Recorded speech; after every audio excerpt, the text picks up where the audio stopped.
When you're running a business, there are several questions about insurance and what type of coverage might be right for you or your employees. Joining me today to break down this topic is Tom O'Meara with the Independent Insurance Agents of Iowa and Tracy Hitchcock with the National Association of Benefits and Insurance Professionals. Thank you for joining me today. So the first thing that anyone needs to do when they're thinking about insurance needs is find an insurance agent. What are things to consider when selecting your agent? I'll go to you first, Tom. Thanks, Chance. As Chance mentioned, that I'm with the Independent Insurance Agents of Iowa.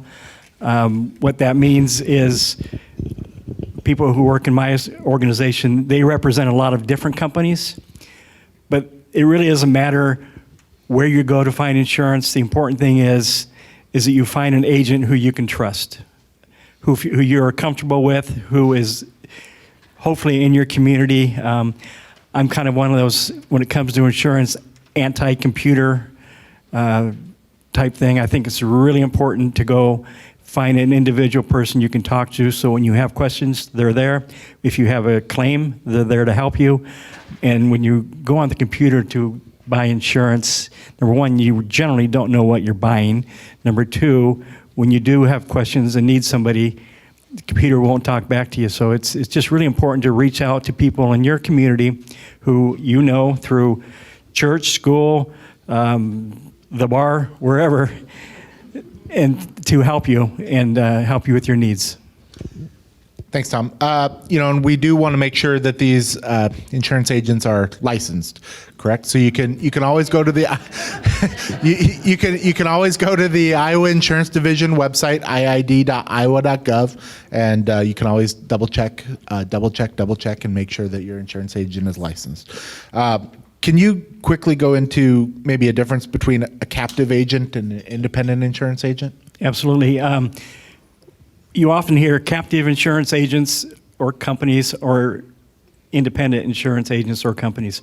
A captive agent works for only one company. They can only sell for, for example, State Farm or a Allstate insurance. They can't go market with other companies or find better rates or different coverages for you because what their company has to offer is it. An independent agent is a person who can go to several companies. Oftentimes they have 6, 7 companies they can go to and put your information into their system and have it spit out 6 different quotes. So it allows you to see from various carriers what's being offered.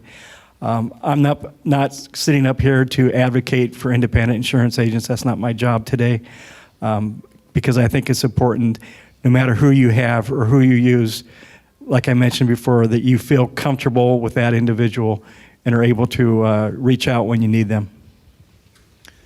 And Tracy, there are lots of different types of insurance. Can all agents sell all types of insurance?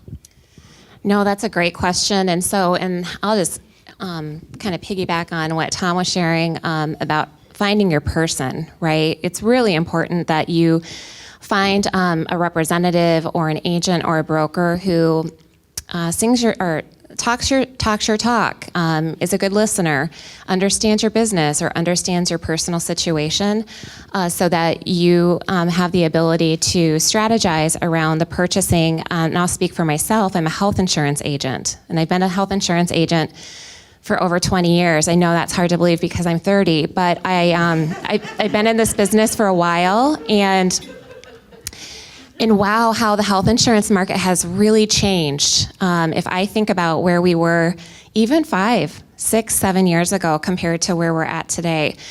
So really important that you have someone who is committed to you, but also committed and dedicated to their industry.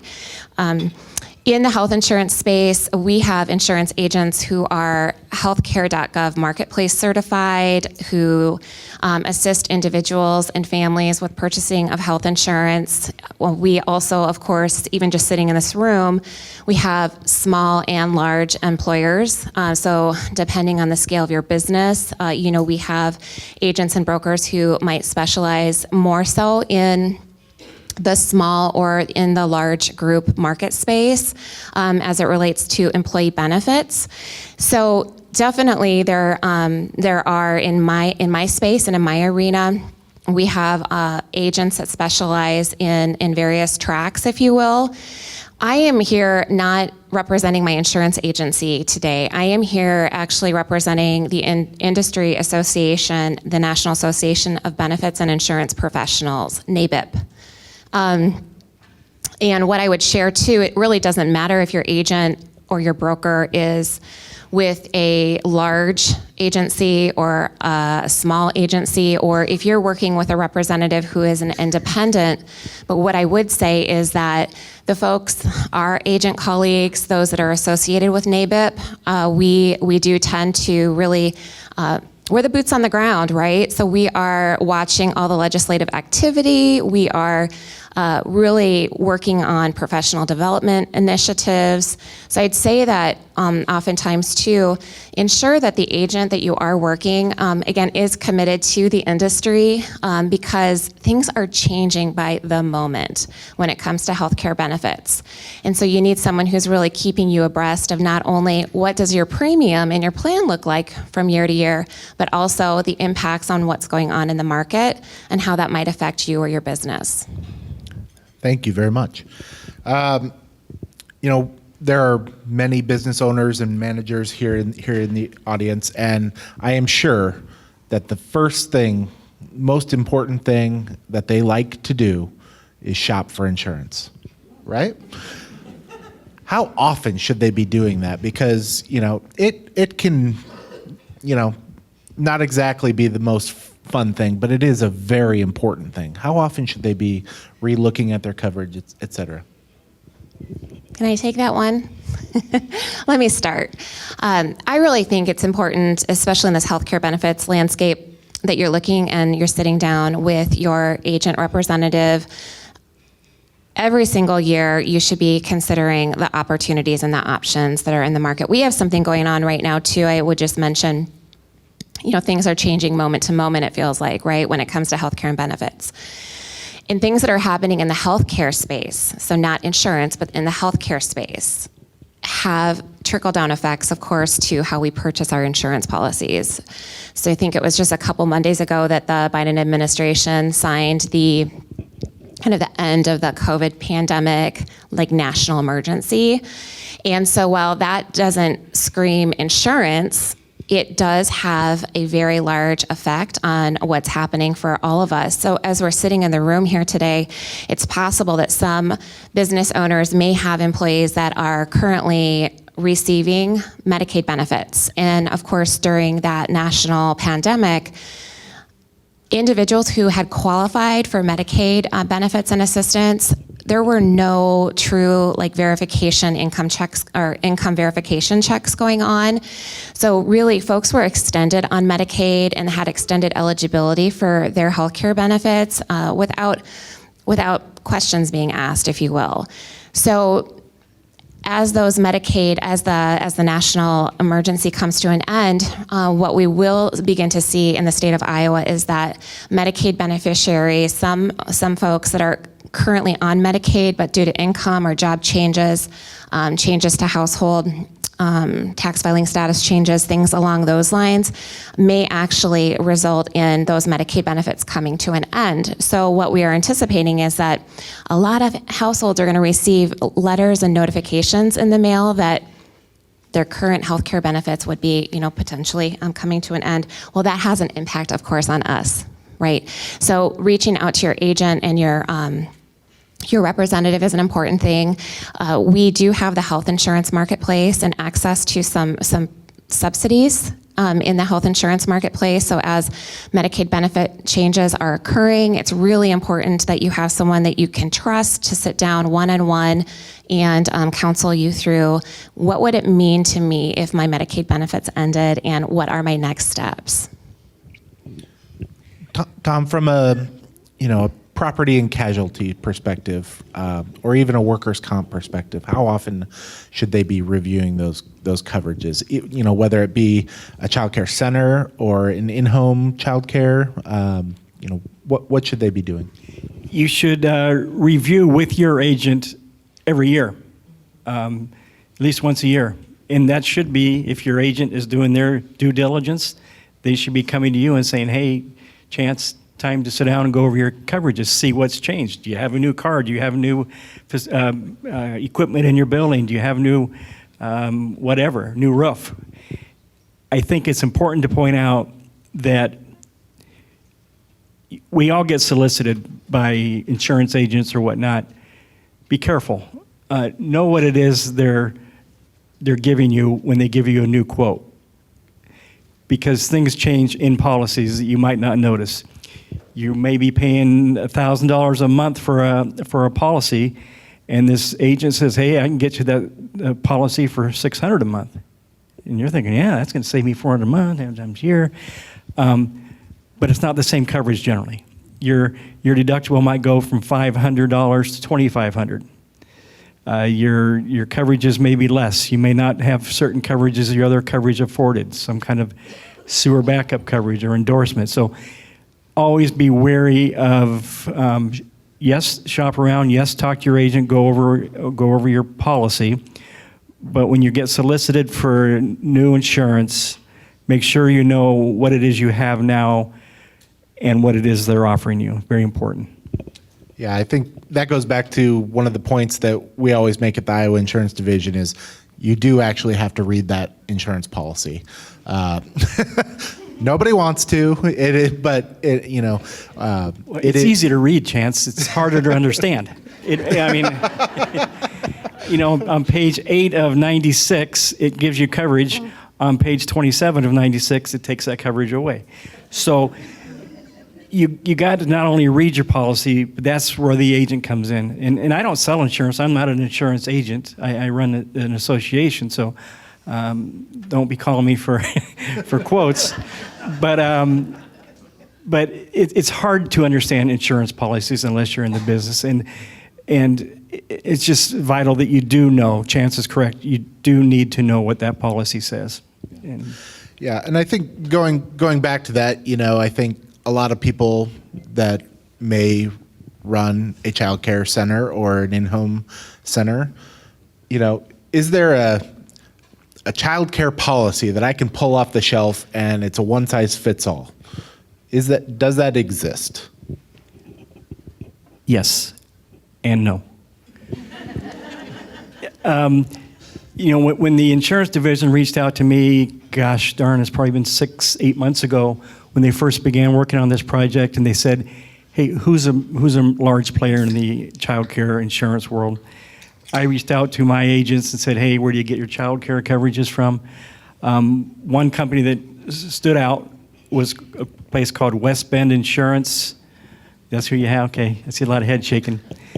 And West Bend does have that one size fits all, but there are endorsements that you can purchase. So you can get it all a package. They offer several different things.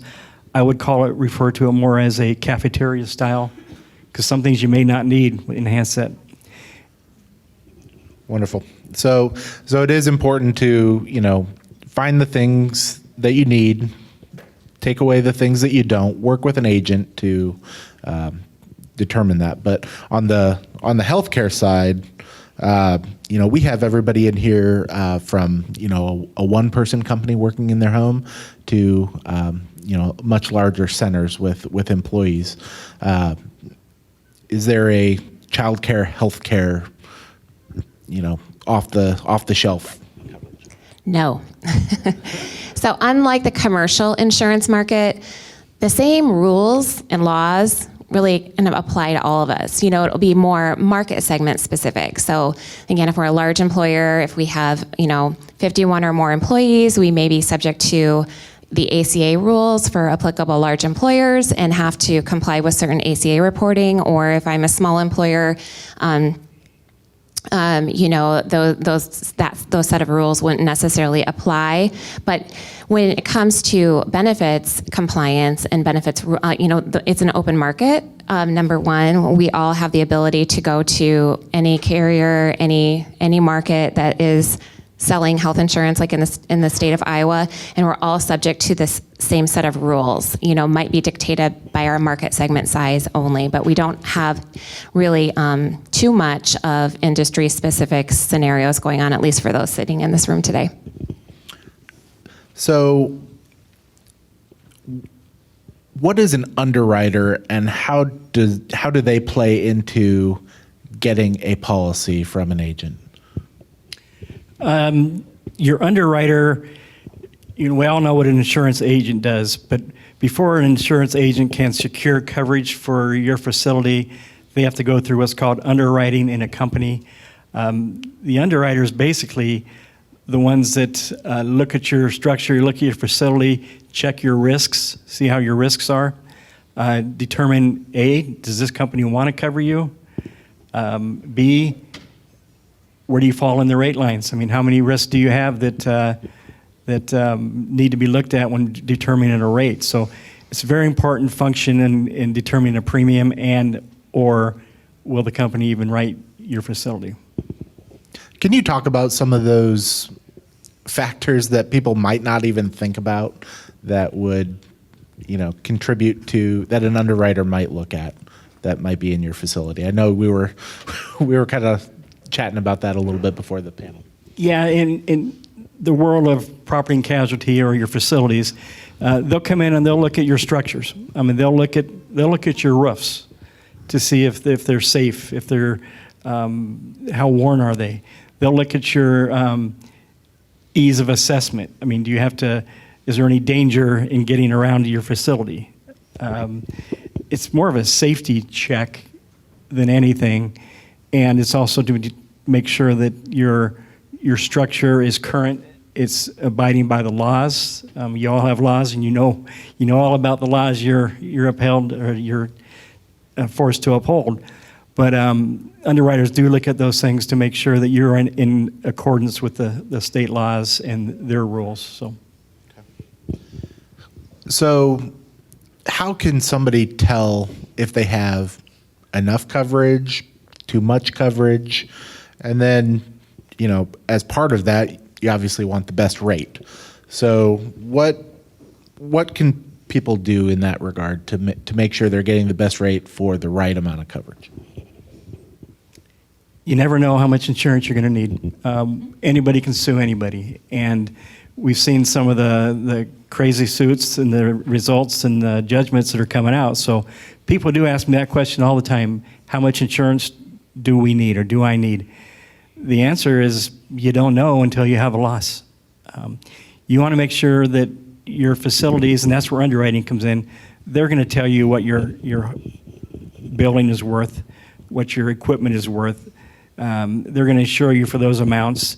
So those are kind of preset, and they determine that. But as far as liability insurance goes, and the sky's the limit these days with the judgments. So it's a tough question to answer. I always shy away from it and say, you need as much as what the verdict is. And does that go the same for health insurance as well? Yeah, I would say that let's just talk about the employer space for just a moment, or on the business side of things. No one program that we manage looks the same.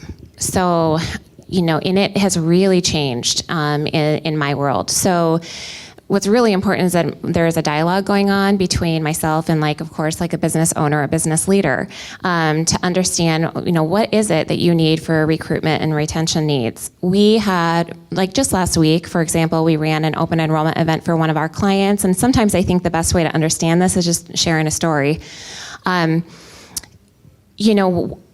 We know that the healthcare benefit space has changed quite a bit. So gone are the days where you can, approach your local Blue Cross or United or Aetna plan and purchase, for example, if I'm an employer, anyone in the room want to raise their hand if they have a zero deductible attached to their plan or a $250 deductible attached to their plan. So we see some of those increasing deductibles, increasing copays, increasing coinsurance, and then of course too, premiums haven't been going down, healthcare costs haven't been going down. So then employers are really challenged to determine, like, what does my plan of attack look like? So I came off an open enrollment event last week where this particular employer has quite a few like lower paid employees. So when I look at like rate of pay and what the hourly rate looks like for most of the employees associated with this business, we could see clearly that most of these individuals would be better served in the healthcare.gov marketplace because the Biden administration in 2020 invested quite a bit more money into the marketplace in the form of federal subsidies.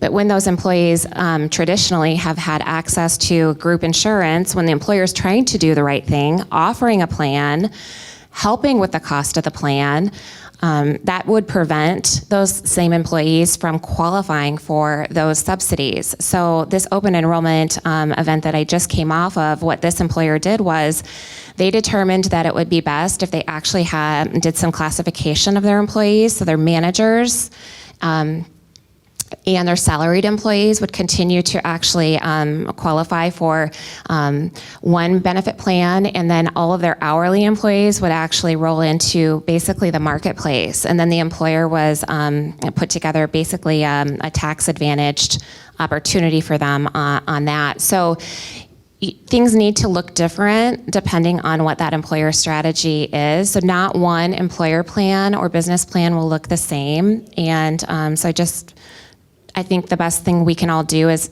be asking questions. I think it's important that you push your representatives. I think it's really important that you push, not just for options. I don't necessarily want to see a bunch of things on a spreadsheet that don't mean a whole lot to me. I want to have a conversation, about what's going on in my personal life and or what's going on with my workforce so that we can design some solutions that make sense. I think that's such an important point to hammer home, because all the employers in this room would probably like to offer health insurance coverage, but that might not make sense. But there are ways that you can provide some type of benefits to your employees and still utilize the ACA. And so who should they be working with to get this set up? Yeah, and so I mentioned earlier too, in that, some of the agent members that are a part of NABIP, the industry association that I'm representing today, some of those folks are, individual agents and brokers. Some of those brokers are traditionally group insurance brokers. But when the strategy needs to change, it's not necessarily that you won't be able to achieve the same outcome with your group insurance broker, but it is important that your broker has access to the right resources so that they can pull in the right folks to help. So that open enrollment event that I mentioned last week, what was really super critical is that each individual employee within that business that would be transitioning essentially from like the group market into the individual market, that can be a scary thing. There can be a lot of unknowns. And so the right facilitation with that was that every single person in that company had a sit-down meeting and a one-on-one consultation. And it happened to be, of course, we were the agents, we were the brokers. But you can still achieve some of those same outcomes through your current partners, just making sure that you ask questions and let them know what you need. Thank you. That's incredibly helpful.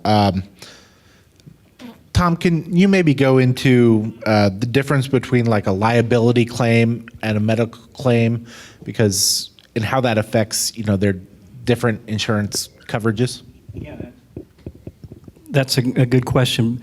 You have coverage on policies for liability, meaning you're kind of at fault or you are at fault for somebody who gets injured on your property. Something you did that was negligent. Again, just like our last question, sky's the limit on that. And you also have something on your policy called medical payments. People get hurt, kids get hurt, and it's just an accident. It's nobody's fault. They cut their finger, they get caught in the door, something that you didn't cause. Everybody's policy has a medical payment coverage, and it's minimal. It's usually $5,000 or $10,000 that covers just the basic medical costs for that individual to go get treated at the emergency room or care center, and there's no long-term injury to it. I won't say it doesn't affect your policy to have those claims, but it's not nearly as damaging as if there's a liability claim, again, meaning you are responsible for somebody getting injured, or your facility is responsible for somebody getting injured on your property. It looks like maybe we have some audience questions. We do. The first one, any knowledge of getting any kind of co-op for daycares to provide health insurance for employees? Wow, this is a toughie. I almost wonder if I should defer to the division a little bit around that, because we have actually, Chance, do you want to comment on that?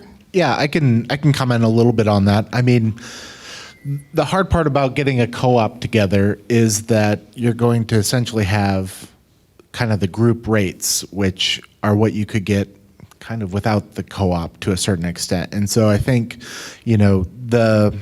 some of the workaround right now is that, the ACA does offer a lot of subsidies depending on income levels for folks. And so, I think a lot of people think, well, if we get more people together, we'll get a cheaper rate. And while, that can happen, it depends on the risk pool. And so, and the risk pool for a co-op of child care providers is similar to the risk pool that you're going to have for your specific group of child care providers. And so while that, seems like a silver bullet, it may not be. And so that's why you really want to talk with licensed insurance agents, really knowledgeable with healthcare specifically. NABIP has a good list of folks that have those qualifications, and so I guess that would be the answer to that, I think. Thank you, Chance. That's a good answer. And kind of a follow-up question to that.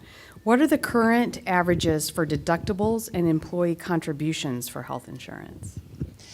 So benchmarking benefits can be so we would want to probably drill down to your geographic location a little bit, and also just isolate that to your industry to give you some true insights. And so a qualified agent and broker can actually do that. So they can take your current plan and they can actually provide you some analytics around where your current plan ranks on deductible, coinsurance, copays. What I will share with you from our agency perspective is that the kind of average deductible is somewhere between $2,000 and $4,000. We have a number of high deductible health plans that are HSA qualified, but a lot of our employer groups are also still sponsoring high deductibles with traditional copay benefits.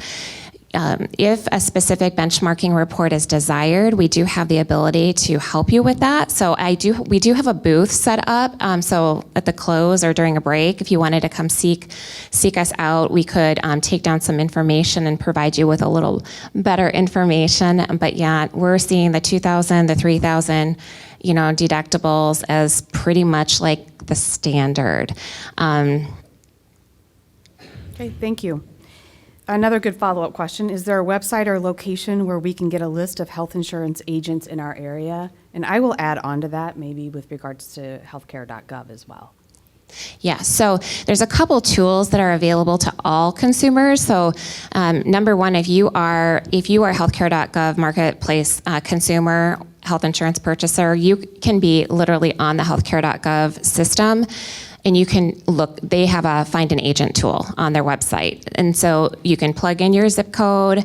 You can see a list of local representatives in your area. I know that for one, our agency has received referrals through that process. NABIP, the association that I'm with today, we also have a find an agent. So beyond the healthcare.gov market space, just the regular benefits space, if you go to nabip.org, and again, I do have some flyers at our booth, so I can point you to our website and help a little bit with that. There will be a link that will say find an agent, and you'll be able to identify, again, your zip code area. Then also, What specializations are you looking for? Are you looking for large group? Are you looking for small group? Are you looking for an individual agent? Like, let's break this down. So we have a couple of ways that way, but seek us out. We have a few agents actually sitting in the room today, and if there's something we can do to help you, we're certainly happy to do that as well. All right, thank you very much.